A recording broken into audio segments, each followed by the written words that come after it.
मैं कट्टर बीजेपी का हूँ, परंतु अगर आप हमारे समाज की बात न करेंगे तो मुख्यमंत्री माननीय महोदय जी हम आपका साथ नहीं देंगे। आप हमारे ब्राह्मण नेता हैं, आप हमारे समाज के नेता हैं, आपको हमने मुख्यमंत्री बनवाया, आप हमारे लिए सड़क पे क्यों नहीं आ रहे हैं? हम आपको कैसे वोट देंगे जब आप हमारा साथ नहीं देंगे तो? द लाइव टीवी, सच सबसे आगे। जो कार्यकर्ता भारतीय जनता पार्टी के लिए वोट मांगा करते थे, प्रचार किया करते थे, झंडा बुलंद किया करते थे, अब वही भाजपा के नेताओं की खटिया खड़ी कर रहे हैं। और इस बार नंबर लगा है उत्तर प्रदेश के deputy CM doctor Dinesh Sharma का, जो चुनावों के दौरान में ब्राह्मण हो जाते हैं, सवर्ण हो जाते हैं, सवर्ण वोट बैंक को हासिल करने के लिए तमाम महासम्मेलन किए जाते हैं और जैसे ही चुनाव खत्म होते हैं तो कहीं नजर नहीं आते। लेकिन उनका यह नजर ना आना, अपने समाज के लिए आवाज ना उठाना अब उन्हीं पर भारी पड़ गया है। एक बार फिर से एक युवक ने खटिया खड़ी करके रख दी डॉक्टर दिनेश शर्मा की। फोन कॉल किया, फोन पर बात की और बता दिया कि इस बार वोट मांगने मत आ जाना, अभी हम आपके घर पर बैठे, आ जाइए, मुलाकात कर लीजिए, बताइए कि रोजगार कब मिलेगा, वरना मैं आरएसएस का कट्टर समर्थक हूं, मैं भाजपा का कट्टर समर्थक हूं, ना वोट दूंगा और ना किसी को देने दूंगा। आज हम आपको पूरी वीडियो दिखाने की, जिस तरीके से भाजपा के तमाम नेताओं की वैसे ही चीजें इधर हो रही है, लेकिन कैसे उन्हीं के घर पर यानी डॉक्टर दिनेश शर्मा के घर पर एक युवक ने उन्हीं की फजीहत कर दी। नमस्कार, मैं हूं प्रज्वल गौतम और आप देख रहे हैं the live TV. Bharatiya Janata party के तमाम नेता इन दिनों चुनावों में व्यस्त हैं। कोई पिछड़ा मोर्चा आयोजित कर रहा है सम्मेलन, कोई सवर्ण सम्मेलन आयोजित कर रहा है, ब्राह्मण सम्मेलन आयोजित किया जा रहा है, लेकिन इन सब के बीच एक धरना प्रदर्शन हुआ। यह धरना प्रदर्शन हुआ डॉक्टर दिनेश शर्मा के घर पर। ये तमाम लोग जो आपको साथ में नजर आ रहे थे इस युवक के, ये वो लोग हैं जो सवर्ण जाति से यानी ब्राह्मण है। इनसे रोजगार का वादा किया गया था और इसी आधार पर वोट मांगे भी गए थे। वो बात अलग है कि यही अकेले नहीं है, हर समाज के साथ हुआ है, मेरी उत्तर प्रदेश की पूरी जनता के साथ यही किया है भाजपा ने। लेकिन इस बार ये भड़क गए।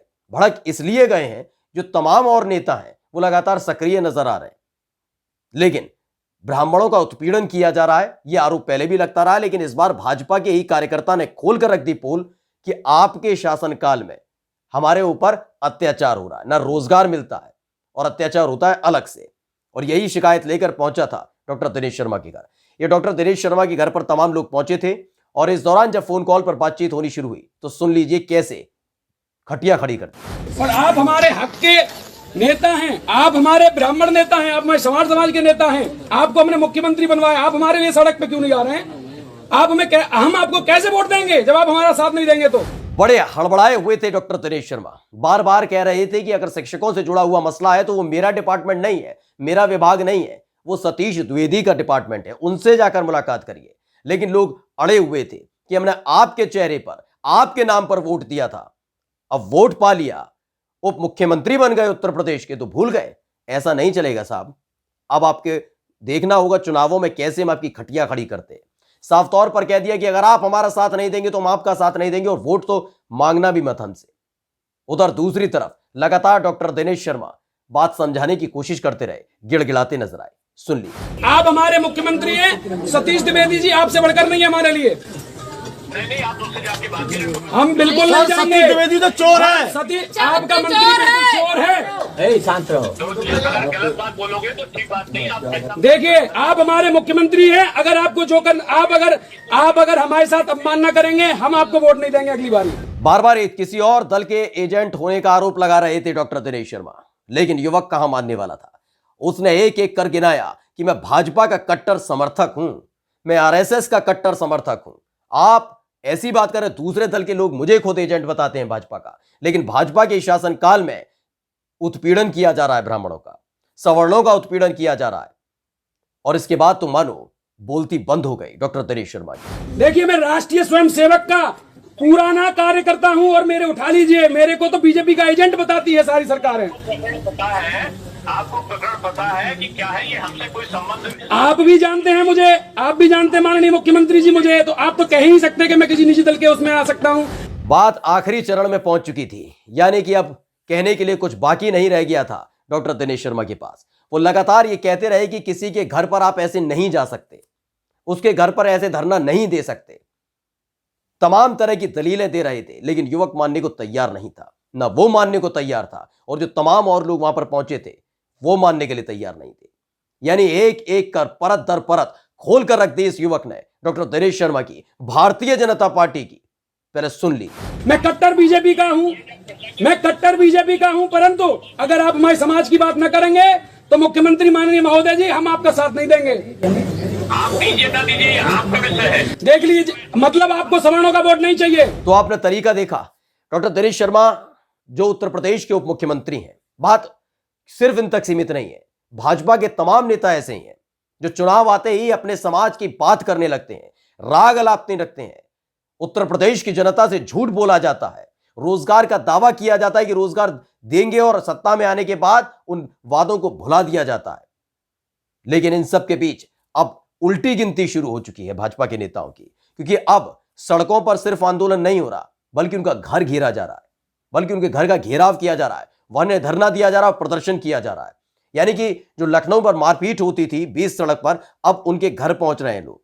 ये पूछने लगे हैं कि चुनावों के दौरान आप ब्राह्मणों का राग अलापते थे, पिछड़ों का राग अलापते थे, कहते थे कि हम आपके नेता हैं, ये कैसे आप हमारे नेता हैं? और ऐसा ही नहीं, भाजपा के कार्यकर्ता होने का जो सर्टिफिकेट मैं लिया घूमता हूं, उसका करूं तो करूं क्या, रख दूं या चाट लूं? क्योंकि आपके कार्यकाल में हमें कुछ मिला नहीं, आपको जरूर मिल गया, उप मुख्यमंत्री का पद मिल गया। हम आपके नाम के और शान के कसीदे गढ़ते हैं, लेकिन देखिए आप ही हमको भूल चुके हैं। वो लगातार कहता रहा कि हुजूर मैं भाजपा का कार्यकर्ता हूं, आप आइए, आप राजा हैं, हम प्रजा हैं, हम आपकी बात फिर भी सुन लेंगे, लेकिन आइए तो सही। लेकिन सामने आने की हिम्मत तक नहीं हुई डॉक्टर दिनेश शर्मा की। वो फोन पर ही अपील करते रहे, गिड़गिड़ाते रहे, कहते रहे कि कैसे भी करके वहां से चले जाइए, कभी डराते, कभी धमकाते और फिर कभी कभी निवेदन करने लगते। यह है तरीका। अब यह बात हम क्यों बता रहे हैं, आज आपको बता दें, क्योंकि भाजपा के तमाम ऐसे नेता हैं जो धीरे धीरे करके उनका साथ छोड़ ही रहे। कार्यकर्ताओं ने तो साफ तौर पर कह दिया कि किसी भी कीमत पर अब इनका प्रचार हम नहीं करेंगे, क्योंकि इनका प्रचार हमने किया, झंडे हमने लगाए, बैनर पोस्टर हमने लगाए, इनकी जनसभाओं में लोगों को लेकर हम आए, लेकिन हम ही बेरोजगार हैं। और बेरोजगारी कितनी जरूरी हो जाती है भाजपा के नेताओं के लिए आप समझ सकते हैं। वो भी इसलिए क्योंकि अगर ये लोग रोजगार पालेंगे तो रैली में कौन आएगा, झंडे कौन लगाएगा, प्रचार कौन करेगा, इसलिए इनका बेरोजगार होना बेहद जरूरी हो जाता है। लेकिन उत्तर प्रदेश की जनता के साथ साथ अब भारतीय जनता पार्टी के कार्यकर्ताओं ने भी ठान ली है, ना झंडे लगेंगे, ना प्रचार होगा, ना बैनर पोस्टर लगाए जाएंगे, और वोट तो भूल जाइए कि वोट तो अब मिलने से रहा।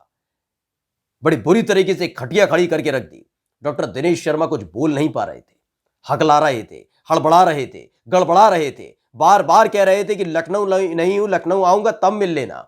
साफ तौर पर कह दिया कि 5 बार मुलाकात हो चुकी है हुजूर, लेकिन आपने आज तक कुछ नहीं किया, ना आपने किया ना आपकी सरकारों ने किया। जो लगातार आरोप लगते हैं ना विपक्ष की तरफ से, विपक्ष ये कहता है कि ये जो है सरकार ठाकुरों की सरकार है, क्योंकि ब्राह्मणों का उत्पीड़न होता है, मुसलमानों के साथ इनका 36 का आंकड़ा वैसे ही आपने देखा भी होगा, जहर उगला जाता है, नफरत फैलाई जाती है। इन सबसे इतर किसी और जाति का कभी उत्थान नहीं हो पा रहा है। आप IAS IPS उठाइए, आप तमाम जो और सरकारी नौकरियां उनको उठाइए, तमाम जगह आपको ठाकुरों का दबदबा दिखेगा, ना आपको दिखेंगे सवर्ण वर्ग में आने वाले लोग, और उनका उत्पीड़न तेजी से होता है। और यही अब एक मुद्दा बनने लगा है। ये लोग पूछने लगे हैं, ब्राह्मण समाज जो एकजुट होकर 2017 में इनके साथ खड़ा नजर आता था, वो अब इनसे छिटकने लगा है। न केवल ब्राह्मण समाज, हर तबका इनसे हटने लगा है। जो इनके हार्डकोर वोटर्स थे, जो इनके कार्यकर्ता थे, जो अपना काम धंधा छोड़कर इनके लिए चुनाव प्रचार किया करते थे, अब वो ही इनकी खटिया खड़ी कर रहे हैं, यानी झंडा बुलंद कर रहे हैं इनके सामने विरोध का।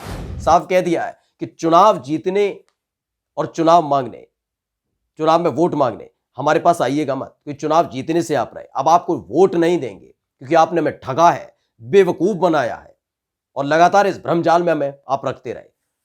लेकिन इन सब के बीच युवक सवाल करता रहा और डॉक्टर दिनेश शर्मा के पास जवाब नहीं था। नमस्कार। द लाइव टीवी, सच सबसे आगे।